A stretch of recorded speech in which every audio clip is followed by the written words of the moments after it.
ይህ በለንደን የሚገኘው የቅዱስ ጳውሎስ ቤተክርስቲያን ነው። ግዝፈቱ ዓለምን ያስደመመ ነው።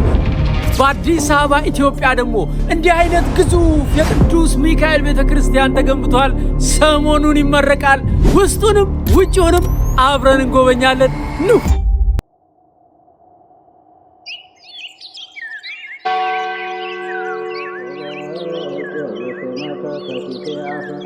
ረዳይ መንዱባን ሚካኤል በከመታለ ምርዘ ፈለረዲዮት የናሰፊያ ከክንፍ ሰላም በትተርስ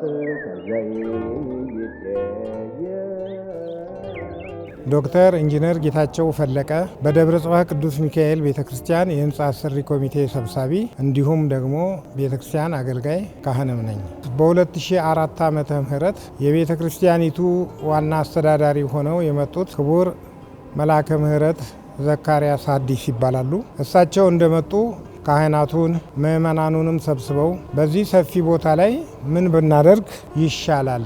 ህንፃ ቤተክርስቲያን እንገንባ ወይንስ ለኪራይ የሚሆን ልማት እንስራ በሚል ካህናቱና ምዕመናኑን ጠየቁ። የምዕመኑም የአገልጋዩም ፍላጎት የነበረው አዲስ ህንፃ ቤተክርስቲያን ሰፋ ያለ እንዲሰራ ምኞቱ ስለነበረ ይህንኑ አጽድቀው የህንፃ አሰሪ ኮሚቴ እንዲዋቀር አደረጉ። በአምላኩ በእግዚአብሔር ፊት ቆሟል። ለተጨነቀች ነፍስ ምሕረት ይለምናል። ጨለማው እንዲሸሽ እንዲሆን ብርሃንም ኦ ቅዱስ ሚካኤል ሰአለነ እንበል።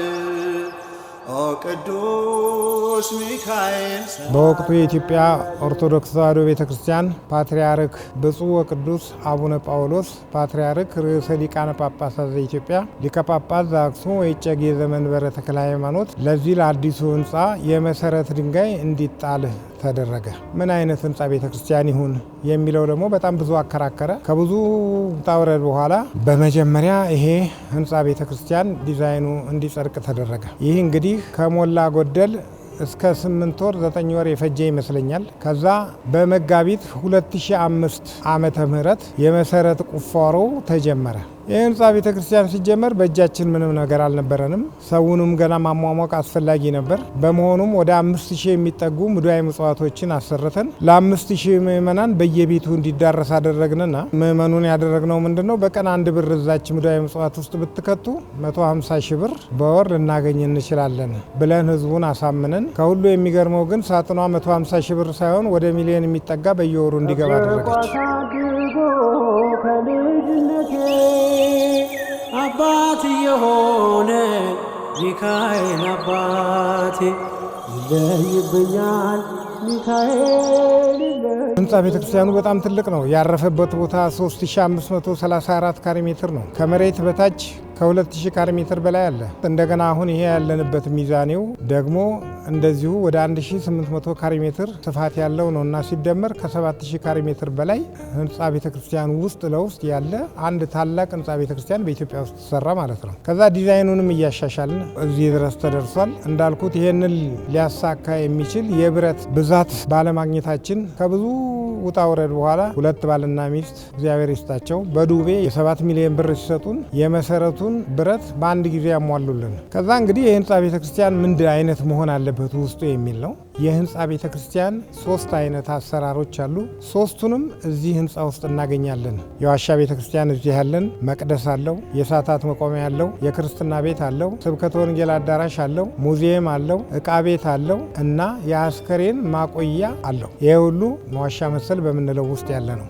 መቅደሱ ውስጥም ያሉት የአባታችን የአቡነ ገብረ መንፈስ ቅዱስ ታቦት ነው ማለት ነው። ወደ ላይ ስንወጣና ከመሬቱ ጋር እኩል የሆነው 00 የምንለው ደግሞ ሰቀላ ወይንም ደግሞ ካቴድራል የሚባል ሙሉ በሙሉ ዘመኑን በዋጀ ቅርጽ የተሰራ ነው። ይሄ ሁለተኛው ሲሆን በዚህ መቅደሱ 3 መንበሮች አሉት፣ 3 ታቦታት አሉት እና ሙሉ በሙሉ ይሄ ቦታ የተዘጋጀው ለሚቆርቡ ሰዎች ብቻ ነው። እላይ ስንወጣ ደግሞ ክብ ቤተክርስቲያን እናገኛለን። መቅደሱን በመሃል አድርገን ዙሪያውን መዞር የሚያስችል ራሱን የቻለ ስፋት ያለው ቦታ አለ። ይሄ ደግሞ የክብ ቤተክርስቲያንን ቅርጽ ያሟላ ነው ማለት ነው። ይመጣል በክንፉ መልጃውን ፈጣን ነው። የአምላክ ስም አለበት ስሙ ሚካኤል። የቅኔ ማህሌት መቆሚያ ያለው በቀኝ በኩል የሴቶች መቆሚያና በግራ ደግሞ የወንዶች መቆሚያ። የቅኔ ማህሌቱን ሌሊቱን ሙሉ ሲከታተሉ የሚያድሩበት ቦታ አላቸው። ይሄ ቦታ ቅኔ ማህሌት ይባላል። ቅኔ ማህሌት የሚባለው የዜማ አይነት በኢትዮጵያ ኦርቶዶክስ ተዋሕዶ ቤተክርስቲያን የቅዱስ ያሬድ ዜማ የሚከናወንበት ቦታ ነው። እንግዲህ ይህንን ተከትሎ ደግሞ ምንድነው እንዳልነው የሊቃውንት ቦታ ስለሆነ እንደምታዩት ስዕሎቹ ይህንን መግለጽ አለባቸው። ከመቅደሱ በስተጀርባ በክቦ አካባቢ ደግሞ ከአምላኬ ጋር ብቻ ነው መነጋገር የሚፈልገው የሚል ደግሞ እንደዚሁም የጥሞና ቦታ ተሰጥቶት ይህን ሁሉ ባሟላ መልክ ነው። ሌላው ወደዚህ ወደ ሚዛኔ ላይ ሲወጣ በግራና በቀኝ ቅድም እንዳልኩት ሴቶች በስተቀኝ ወንዶች በግራ ይወጣሉ። ካህናቱ ደግሞ የራሳቸው በስተግራ በኩል በደወል ቤቱ ውስጥ በኩል እንዲወጡ የሚያደርጋቸው ራሱን የቻለ መወጣጫ አላቸው ማለት ነው። ስለዚህ መገፋፋት አይኖርም። የሴቶቹ መግቢያ ነው። ሰፊ ነው እንደምታዩት በግራናይት ነው የተሰራው። ይሄ ሙሉ በሙሉ የሴቶቹ መቆሚያ ነው ማለት ነው። እነሱ በዚህ ገቡ። ቅድም እንዳልኩት ሊቃውንቱ በዚህ በኩል ይገባሉ። ራሱ በሩ ላይ እንኳን ይሄው ከበሮ ሲመታ ሲዜም ማለት ነው። መልአኩ ደግሞ ሲባረካቸው ይታያል።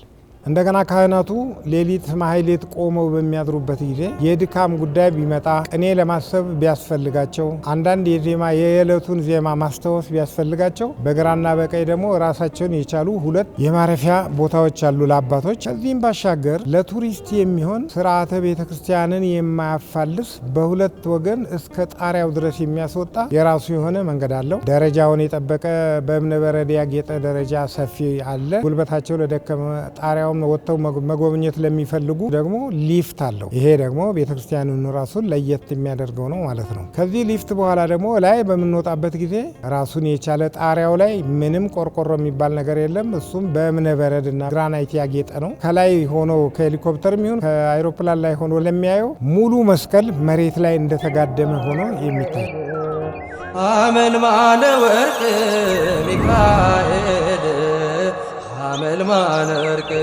አይኑ ዘርግብ። ከኢትዮጵያ ውጭ ያሉ ፈረንጆች ወደ ኢትዮጵያ ሲመጡ ቱሪስቶች ከቱሪዝም ጋራ እንዲያያዝ እንፈልጋለን። የምንፈልገው ዝም ብሎ ህንፃውን እንዲያ አይደለም። የኢትዮጵያ ኦርቶዶክስ ተዋሕዶ ቤተክርስቲያን ለየት ማለቷ ታሪካዊ መሆኗን እንዲያውቅ በመጠኑም ቢሆን እንዲረዳ እምነታችን ምን ያህል በሺህ ዘመናት ቢቆጠርም ምን ያህል ትውፊትና ታሪካዊ ሂደት እንዳለን እንዲረዳ ለዛ የሚመች ሁኔታዎች ተፈጥረዋል። እያንዳንዱ ምሰሶ፣ እያንዳንዱ መብራት፣ እያንዳንዱ ስዕል የቤተክርስቲያናችንን ትውፊት የመጽሐፍ ቅዱስን ትረካ በያዘ መልኩ የዘመኑንም የቀደመውንም በኦሪት ዘጸአት ያለውንም ሙሉ በሙሉ የዋጀ ሆኖ እናገኘዋለን። ሌላው ሁለቱ ደወል ቤቶች እያንዳንዳቸው ቁመታቸው 33 ሜትር ከ30 ሴንቲሜትር ናቸው። ጌታችን አምላካችን መድኃኒታችን ኢየሱስ ክርስቶስ በዚህ ዓለም በመዋዕለ ሥጋዌው በምድር ላይ የኖረበትን ጊዜ እድሜ የሚያስታውሱ ናቸው። ከዚህ በተረፈ ደወል ቤቶቹ ደግሞ ደወሎቹ ገብተው በሚጮሁበት ጊዜ የመጥምቁ ዮሐንስን ምሳሌ የያዙ ናቸው። በበረሃ የሚጮህ መንግስተ ሰማያት ቀርባለችና ንስሐ ግቡ የሚል ነቢዩ ደወልሙ ሲደወል ወደ ቤተ ክርስቲያን ኑ እናንተ ሸክም የከበዳችሁ ብላ ቤተ ክርስቲያን የምትጠራበትን ምሳሌ የያዘ ነው።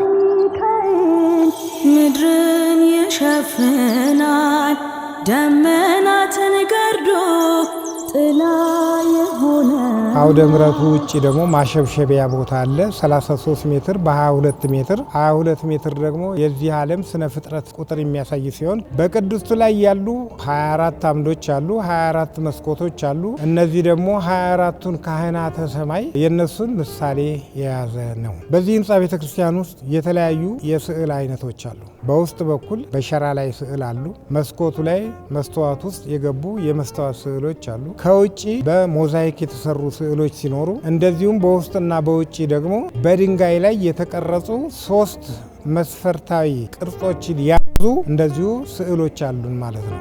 ስለዚህ ዘመኑን የዋጀውም ሆነ የድሮውን ሁሉንም እንዲህ ተደርጎ የተሰራ ዘመን ተሻጋሪ ህንፃ ነው። እንግዲህ ይሄ ህንፃ ሲሰራ እንደምታየው ዙሪያውን በእንጨት ተለብጧል። እነዚህ የመጀመሪያውን ቤተ መቅደስ ሰሎሞን ንጉስ ከሰራው ጋር አብሮ የተያያዘ ነው። ብዙ መብራቶች ይታያቸዋል። ከዋክብት መሰል መብራቶች አሉ። ትላልቅ ክሪስታል የሆኑ መብራቶች አሉ። እነዚህ መብራቶች ከዋክብት መሰሎቹ ወደ 3800 ይጠጋሉ።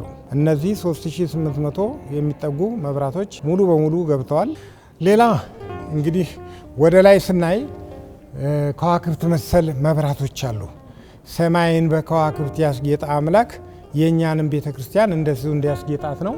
ስዕሎች ይታዩቸዋል። ሀረጎች፣ እነዚህ ሀረጎች ሙሉ በሙሉ እስካሁን ድረስ በኢትዮጵያ ኦርቶዶክስ ተዋሕዶ ቤተ ክርስቲያን የሀረግ አጣጣል እነዚህ ሀረጎች በሙሉ አዲስ ናቸው። እንግዲህ ዙሪያውን ያው እንደምታዩት እዛ ቅድስቱ ላይ ዙሪያውን ስዕሎች አሉ፣ መላእክት አሉ፣ መስቀል የያዙ መላእክት አሉ። በዛ በኩል እመቤታችን ኪዳነ ምሕረት አለች። ትላልቅ ተንጠልጣይና ተለጣፊ መብራቶችም እንደዚሁ ገብተዋል። ከውጭም እንደዚሁ ይታያሉና ከውጭ ለሚያያቸው ጽርሐ አርያም ውስጥ ያለን የሚያስመስል ብሩህ ደመናን የተቀበለ ከመሬት ከፍ ያለ ከሰማይ ዝቅ ያለ ያስመስላቸዋል። እና እንግዲህ በዚህ መልኩ ነው ህንፃ ቤተክርስቲያኑ የተሰራው። ቅዱስ ሚካኤል ቅዱስ ሚካኤል ነፍሴ ሲጨነቅ ሲዝል ስጋዬ ፈጥነ ተራዳኝ ዋስተበ። ሌላው በውጭ በኩል ግርግዳው የተለበጠው ነጣ ያሉት ከአዲስ አበባ አካባቢ የመጡ ድንጋዮች ናቸው። ከዚሁ ተቆፍረው የወጡ ቀይ ግራናይት ድንጋይ ደግሞ የመጣው ከሐረር ነው። በከፊል ከትግራይም የመጡ አሉ። ከውጭ የመጣ ምንም ነገር የለም። እዚሁ ነው ሁሉም፣ ሰራተኛውም፣ ዲዛይነሩም፣ እቃውም ሁሉም እዚሁ ኢትዮጵያ ውስጥ ያሉ ናቸው የሰሩት። በእኛ ግምት እስከ 10,000 ሰው ይይዛል ነው። ሁለተኛ መስኮቶቹ እያንዳንዳቸው መስኮቶች የተከፈቱ ናቸው። ጣሪያው 12 ሜትር ስለሆነ ጣሪያው እያንዳንዱ መስኮት ሲከፈት ሙቀትም አይኖርም። ሁለተኛ ለዚህም ተብሎ ደግሞ ዘመኑ ባፈራው የአየር መቆጣጠሪያም እንዲገባለት ተደርጓል። ሌላው እንግዲህ እስካሁን ድረስ ይህ ህንፃ ቤተክርስቲያን ገና ኦዲት ይደረጋል። ግን የ2017 ድረስ እስካሁን ከ240 ሚሊዮን ብር በላይ ነው። ይህ ሁሉ ገንዘብ የመጣው ግን እዚሁ አካባቢ ባሉ ምዕመናን በኦንላይን በተሰበሰበ ገንዘብ፣ በአብዛኛው ግን እዚሁ ባሉት ምዕመናን ተዋጥቶ ነው እዚህ የደረሰው። ሁሉም ካህናትና አገልጋዮች ለዚህ ህንፃ ማለቅ የራሳቸውን ደሞዝ እስከ መስጠት የደረሱ ናቸው። 2 ደሞዛቸውን ሰጥተዋል። ከኋላ የሚገኘው ባለ 1 ፎቅ የሆነው የቤተልሔም ህንፃ ግን በአንዲት እግዚአብሔርን በምትወድ የቅዱስ ሚካኤል ወዳጅ ሙሉ የገንዘብ መዋጮ የተሰራ ነው። ከዚህ ጋር ብዙ ስራ የሰሩ አሉ። ሙሉ ድንጋይ የሰሩ የከፈሉ አሉ። በሚሊዮን የሚቆጠሩ የከፈሉ አሉ። ለምሳሌ አንድ ሰው ብቻውን ወጣት ነው፣ በእናንተ የእድሜ ክልል ያለ 7 ሚሊዮን ብር አውጥቶ የግራናይት ደረጃ ሰርቷል። ሙሉ እንግዲህ እግዚአብሔር የልባቸውን መሻት እንዲሰጣቸው እንለምናለን። እግዚአብሔር ይስጥልን እንላቸዋለን። አበራች ጸጋና ክብሩ ውናት የመስራች ሀያል በውጭ ያሉት እንግዲህ ረጅም የሆኑ ምሰሶች አምዶች አሉ። እያንዳንዳቸው አምዶች የላይምስቶን ልባስ ለብሰዋል። ከላይ ደግሞ ዋንጫ አላቸው። ከታች ደግሞ ጳጳሳትን አስኬማ ለብሰዋል። ይሄ ራሱ በጣም ለየት ከሚያደርገው አንዱ ነው እና ለተመለከተው የቤተ ክርስቲያንን መልክ ይዞ የሚሄድ ነው። ሌላ 36 ዙሪያውን የቆሙ ምሰሶች አሉ። እነዚህ ደግሞ ትናንሽ አምዶች ናቸው። 36 ቅዱሳት አንስትን የሚመለከቱ ናቸው። የማይታዩ የገዳማትን ምስጢራት የያዙ ደግሞ አምዶች በየግድግዳ ውስጥ ደግሞ አሉ። እነዚህ እና በጣም ሰፊ ምስጢራዊ ሂደት ያለው ትርጉም ያለው አምድ ቁመቱ ሁሉ እያንዳንዱ በዛ መልክ የተሰራ ነው። ደወል ቤቶቹ ላይም አምዶች አሉ። ደወል ቤቶቹ ውጭ ላይ ልክ መስቀሉ ከመሆኑ በፊት ዙሪያቸውን አጫጭር አምዶች ይታያሉ። 12 ናቸው። ቀደም እንዳልኩት ትልቁ ጉልላት ላይ 24 አሉ። እነዚህ 24ቱን ካህናተ ሰማይ የሚያሳዩ ናቸው። ይሄ ለምሳሌ ቁመቱ 12 ነው። የመቅደሱ ቁመት ደግሞ 16 ነው። ኪዳነ ምሕረትን 12ቱ ሐዋርያትን እያለ ይሄዳል። ስዕላቱ በውስጡ እዚያውን ቅድስት ውስጥ ያለው የመጀመሪያው ምንድነው? ነገረ ምጽአቱ ነው። ነገረ ምጽአቱ የመጨረሻ ስለሆነ እግዚአብሔር አምላክ ክርስቶስ በዳግም ምጽአቱ በግርማ መለኮቱ ወደዚህ ዓለም ሲመጣ ያለውን ከመጽሐፍ ቅዱሳዊ በተለይም ከራእየ ዮሐንስ ያለውን ሙሉ በሙሉ ለማስቀመጥ ተሞክሯል። ከዛ ስዕል በታች ደግሞ ያሉ ታላላቅ ነቢያት፣ ታናናሽ ነቢያት የምንላቸው አሉ። ከዛ በታች ደግሞ ሐዋርያት አሉ። የኢትዮጵያውያን ጻድቃን ደግሞ እንደዚሁ በየቦታው ተሰጥረዋል። ሌላው እንግዲህ ከልደት ከትንሣኤና ዳግም ምጽአቱ ድረስ ነገሮች ተራ በተራ እንዲቀመጡ ተደርገዋል እና በዚህ መልኩ የውስጡ የስዕሉ እንደዚህ ይሆናል። አዎን አቤቱ የሁሉ አምላክ ነህ። አዎን አቤቱ የሁሉ ንጉሥ ነህ። አዎን አቤቱ ሁሉን የምትገዛ ነህ። አዎን አቤቱ ሁሉን የምታድን ነህ። አዎን አቤቱ በእውነት የሁሉ ገዢ ነህ።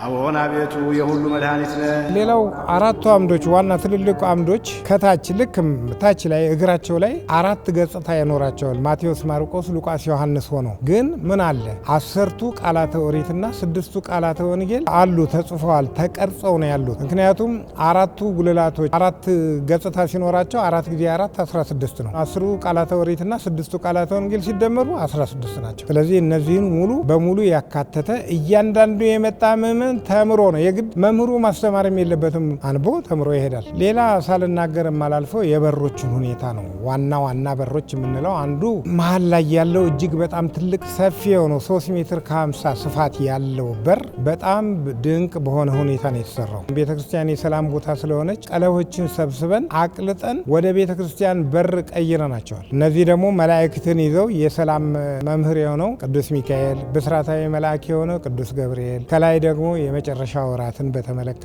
በዛ ላይ በግልጽ እንዲቀረጽ ተደርጎ እንዲሰራ አድርገናል። ሌሎቹ በዋንዛ እንጨት የተሰሩ በጣም ደስ የሚሉ ሁሉም በቅርጽ የተዋቡ በሮች ናቸው። ማየት ይቻላል። እያንዳንዱ የየራሱ ትርጉም አለው። መጽሐፍ ቅዱስን የምናነበው በመጽሐፍ ብቻ ሳይሆን በቅርጽ ላይና በቤተ ክርስቲያን ላይ እንዲሆን ተደርጎ የተቀረጸ የተሰራ የቤተ ክርስቲያን ስራ ነው ማለት ነው።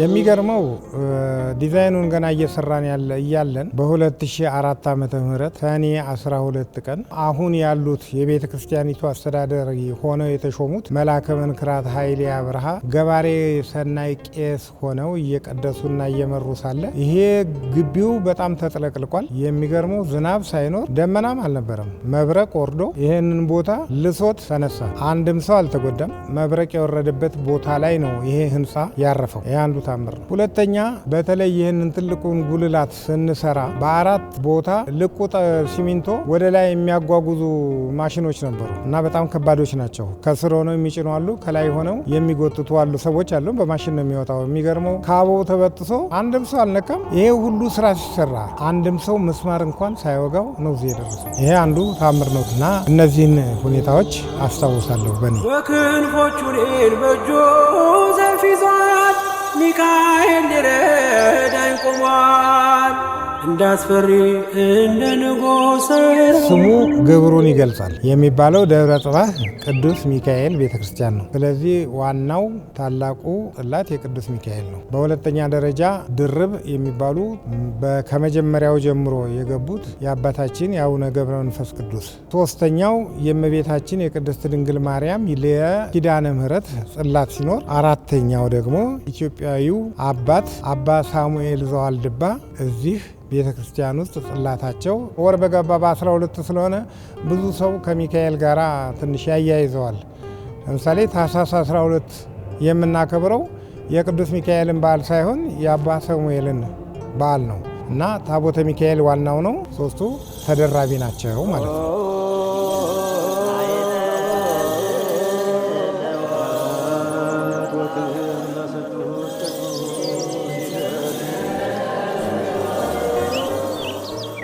ህንፃ ቤተ ክርስቲያን ራሱ የሚሰራው ለሰው ነው፣ ለአማኙ ነው። ቤተ ክርስቲያኗ እንደ ቤተ ክርስቲያን ራሱን የቻለ አስተዳደር አላት። ራሷ መንፈሳዊ ትውፊት ስላላት በዛ መልኩ ብዙ መሰራት ያለባቸው ነገሮች አሉ። ክቡር አባታችን መልአከ መንክራት ኃይሌ አብርሃ ከመጡ በኋላ እዚህ እንደምታየው ሰፊ መሬት ነው ያለው። ይህንን ሰፊ መሬት ወደ ተግባር፣ ወደ ገንዘብ፣ ወደ አገልግሎት ለመቀየር ፈለጉ። ነጋዴዎችን በማስተባበር በነጋዴዎች ገንዘብ 7 ህንፃዎች በዙሪያው እየተሰሩ ነው ያሉት። አንዱ ትምህርት ቤት ነው። ነው። 3 ክንፎች ያሉት ሲሆን ሌሎች ደግሞ ሁለገብ ህንፃዎች አሉ። 2 ባለ 7 ፎቅ፣ ሌሎቹ ደግሞ እስከ 4 ፎቅ እና ባለ 2 ፎቅ የሆኑ ህንፃዎች ዙሪያውን ተሰርተዋል። ትርፍ የሆነውን ቦታ ደግሞ ለመኪና ማቆሚያ ሆኖ ተሰርቶ ምዕመናን ሲመጡ መኪናዎቻቸውን እንዲያቆሙ ተደርጎ እንደምታዩት ከቤተ ክርስቲያኑ በስተደቡብ አቅጣጫ ያለው በአስፋልት ተሰርቶ ቤተ ክርስቲያኗ ምዕመኖቿ እንዲጠቀሙ አድርጋለች። እነዚህ በሚያልቁበት ጊዜ ከምዕመን 1 ሳንቲም ሳይደርስ ገጠር ያሉ አብያተ ክርስቲያናት ሁሉ ከዚህ ከሚገኘው ገቢ ከፍተኛ የሆነ እርዳታ ሊደረግ እንደሚችል ምንም ጥርጥር የለኝም እና ምሳሌያዊ የሆነ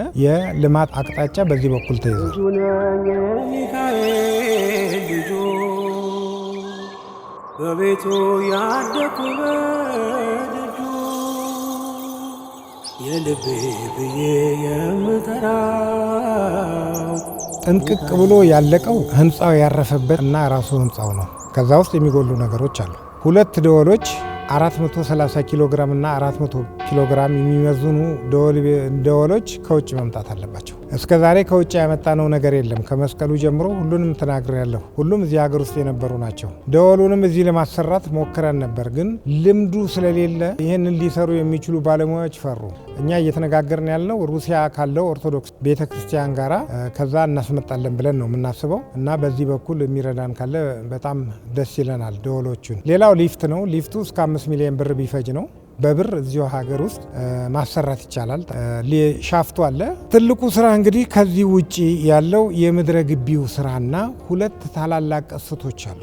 ቅስት የምለው የአጥር መግቢያ ነው። አንዱ በስተደቡብ በኩል ባቡሩ በሚያልፍበት አቅጣጫ ያለው ሲሆን ሁለተኛው ደግሞ በኢትዮጵያ ኦርቶዶክስ ተዋሕዶ ቤተክርስቲያን ትውፊት መሰረት በስተ ምዕራብ ዋናው በር አለ። ምድረ ግቢው ከዚህ ህንፃ ጋር ሊመጥን የሚችል ልማት ያስፈልገዋል። አስፋልት መሰራት አለበት፣ ዛፎች የሚተከሉበት፣ የመኪና ማቆሚያ፣ እንደዚሁም ፏፏቴ።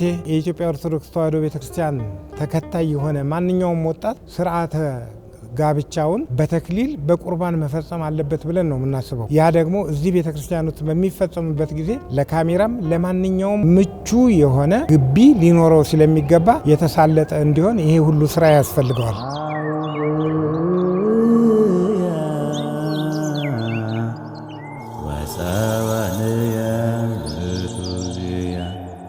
እስመ ኮንከኒ ረዳእየ ባኩቲት አቡነ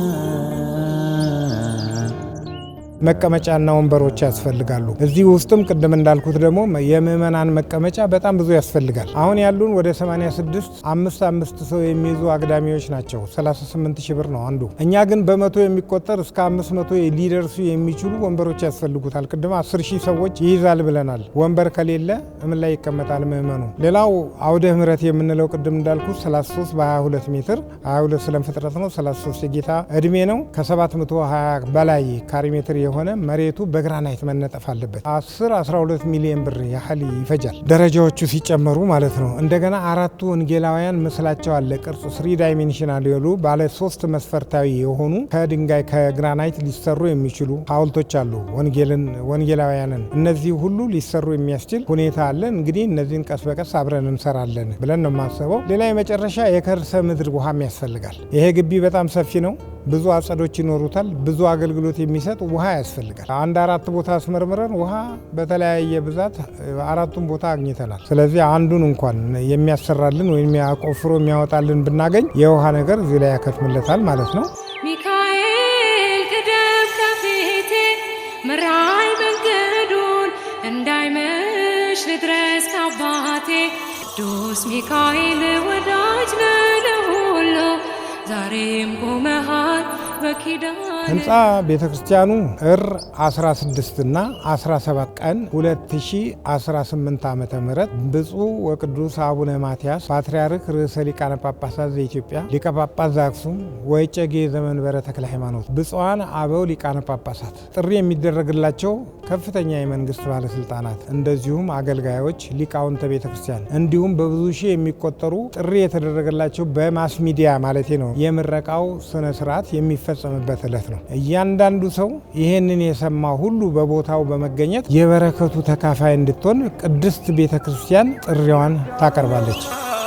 ስሙ ድንቅ ነው ለጾር አስነው ለማኑኤል እንደነገረው በመሠዊያው ነበልባል ውስጥ አረገ። ኃያሉ ሚካኤል ድንቅን አደረገ። እጅግ በጣም ብዙ ናቸው።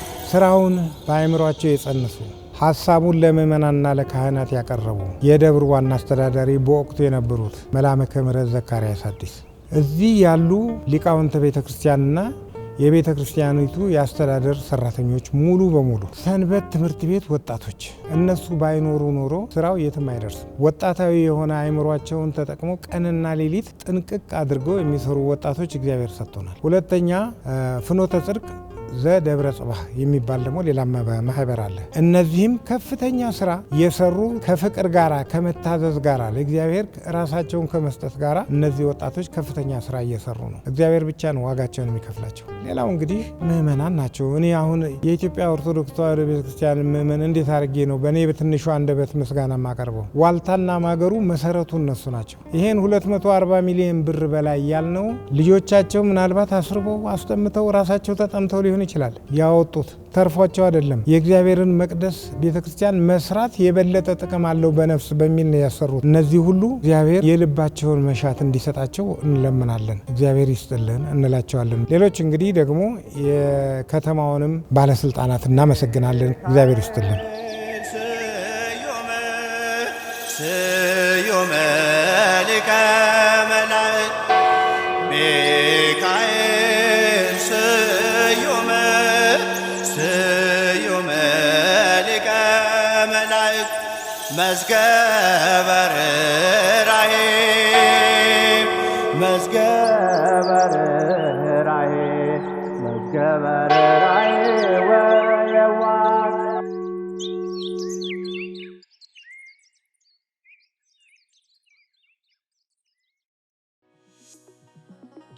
Don't keep you